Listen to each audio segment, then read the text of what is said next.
Nah, ini kurang lebih gambaran Yang pekerjaanku wajib dibaca sehari-hari. satu angkatan di hari pertama masuk kuliah waktu itu. Judulnya Lean Startup.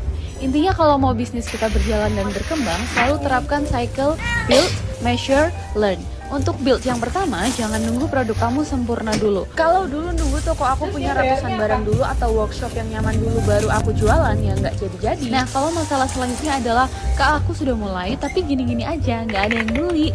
Well, itu karena kamu nggak melanjutkan ke tahap Itu measurement. pengiriman Dari yang dari ini sudah kan? dilakukan Yang ini, apa sih enggak yang ya? bikin orang pergi? Atau mereka tuh sebenarnya lebih suka yang kayak gimana? Caranya, minta feedback atau analisis respon market. Sebisa mungkin jangan ke teman-teman terdekat. Gen Z kalau Supaya jadi tukang jawabannya itu nggak sayur. dibagus-bagusin karena takut nyakitin kamu. Kalau jawabannya nggak sesuai ekspektasi, padahal kamu merasa produkmu sudah bagus, jangan nyerah, cari solusinya. Untuk balik lagi ke poin build yang kedua, kamu perbaikin lagi produk atau jasanya, atau mungkin cara jualan kamu bahkan dengan versi yang baru berdasarkan feedback. Terdengar simple tapi nggak banyak yang melakukan ini dengan sadar. By the way, buat yang baru mulai bisnis tapi stuck, ada nggak yang mau aku bantuin analisis masalah di bisnisnya? Oke, boleh dibantu pause. Nah, itu kurang lebih gambaran keseharian pekerjaan aku. Aku suka sharing juga di media sosial dan banyak sharing sama teman-teman, baik komen ataupun DM. Jadi, nah dari gambaran ini sebenarnya aku pengen ngasih lihat ke teman-teman sih gimana cara proses aku berpikir sampai akhirnya aku bikin bisnis ini gitu. Jadi, gini, kalau kita mau mulai bisnis, pasti yang tanya kayak mulai dari mana gitu. Nah, sebenarnya yang paling pertama adalah kita tuh harus menemukan masalah apa dulu sih yang ada di sekitar kita gitu. Dan kita harus tahu kenapa kok kita ini mau running bisnis. Jadi alasan secara internal dari dalam diri kita itu juga harus dikuatin dulu karena ya running bisnis itu yang sulit itu sebenarnya konsisten. Jadi mostly kebanyakan orang itu bikin plan yang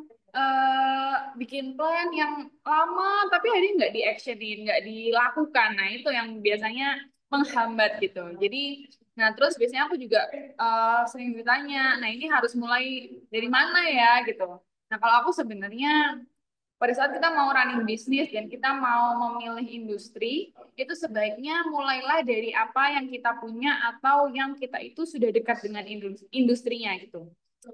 Contohnya misalnya kalau aku dulu sempat running event organizer, nah itu sebenarnya sebelum aku running di event organizer, kayak 2 tahun, 3 tahun itu aku cukup banyak main di event di SMA gitu, karena aku OSIS, jadi aku kayak akhirnya punya pengalaman untuk running event dan lain sebagainya, sampai akhirnya aku memberanikan diri untuk bikin event organizerku sendiri. Jadi ibaratnya secara vendor, habis itu secara supply chain, secara cara jualannya gimana, kliennya siapa, itu kita udah kenal gitu.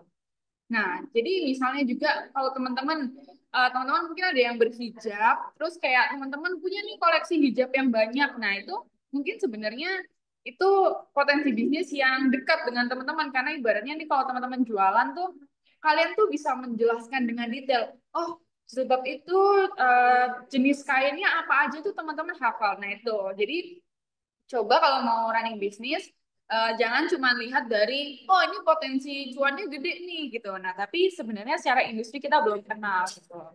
Nah, tapi di sisi lain kalau misalnya mau benar-benar mulai dari industri yang teman-teman nggak kenal sebelumnya, it's okay. Cuman pasti ada harga yang harus dibayarkan seperti waktu yang lebih banyak dibutuhkan untuk belajar lagi. Terus juga secara modal mungkin pasti akan lebih besar karena ibaratnya teman-teman harus ke sana kemari dulu cari vendor segala macam gitu. Jadi kalau aku lebih suka mulai dari apa yang kita punya, kita tahu, kita kenal dan kita dekat gitu dengan resource-nya, dengan sumber-sumber untuk menjalankan bisnisnya gitu.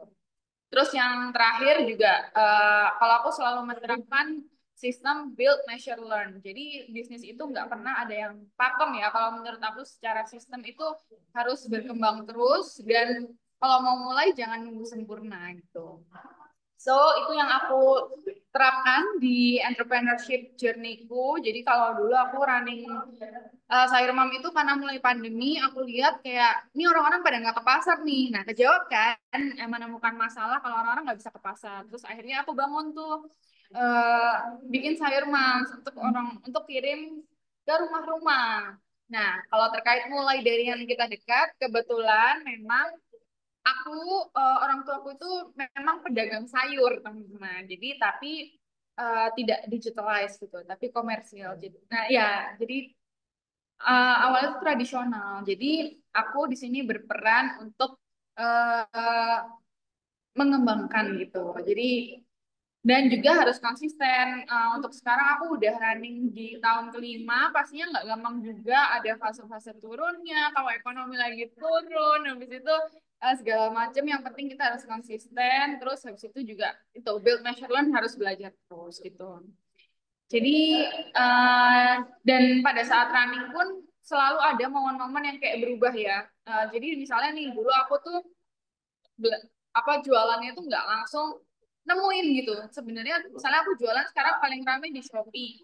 Nah, itu tuh kayak nggak dari awal tuh aku tahu kalau jualannya tuh di Shopee paling laku gitu. Misalnya dulu aku by WA, manual, ngechatin orang satu-satu, nawarin satu-satu, itu juga pernah aku lalui gitu. Next.